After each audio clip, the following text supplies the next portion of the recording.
Positibo ang naging reception ng mga manonood sa sinihan ng pelikula ni Catherine Bernardo at Dali De Leon na A Very Good Girl. Dahil sa unang araw na ipinilabas ito ay kumita na agad ng mahigit 10 million pesos. Kaya naman tuwang-tuwa ang Stars Cinema at mubuo ng nasabing pelikula.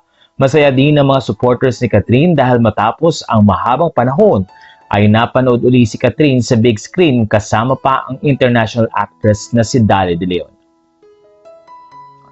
Maraming kwento si Dali about Catherine tungkol sa kanilang friendship na nabuo while filming.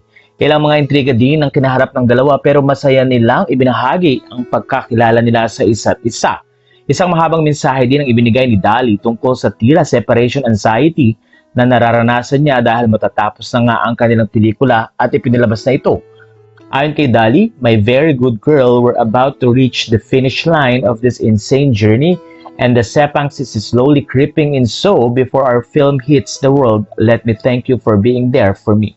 Always looking out for me, supporting me in my other projects, for being inclusive and making me feel comfortable in situations I'm not used to, for making me laugh and for just being your crazy little you. Many things are good and great about our film, but you were the best surprise of them all. Thank you, Kat. Forever an honor, forever on your side. Love you to the moon and back."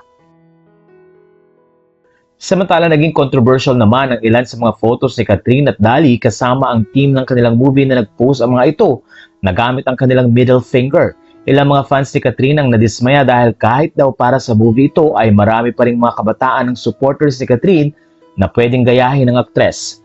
Ilan din ang nagsabing ino-normalize na daw ba ang ganitong hand gesture. Ang nasabing photo ay mula sa black screening na ginawa ng kaibigan ni Catherine na si Alora Sasam. Narito ang ilan sa mga comments ng netizen. "A fan of Kat since Mara Clara but not with the hand gesture. Please delete photo, so sad, okay lang kung peace or heart sign.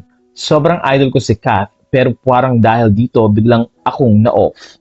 I like Catherine but I am disappointed with the hand gesture, not a good example, so sad.